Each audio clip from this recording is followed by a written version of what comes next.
Continue করার জন্য সাহায্যের ধরে আপনারা দেখেছেন, আপনারা যে কংগ্রেসের নিবাসী আছেন, আপনারা দেখে থাকবেন এই কিছু আওয়ামী লীগের পদধারী নেতারা, স্বেচ্ছাসেবক লীগের পদধারী নেতারা, যুবলীগের পদধারী নেতারা শেখ হাসিনা এই বাংলাদেশ ছেড়ে পালিয়েছে। এই শেখ হাসিনা এই বাংলাদেশ ছেড়ে পালিয়ে গেছে। বাংলার মাটিতে আর কখনো ফিরে আসার কোন অপশন নাই।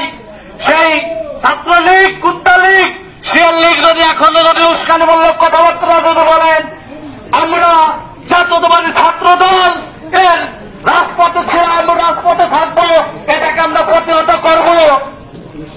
বিগত দিনে আপনারা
Oh,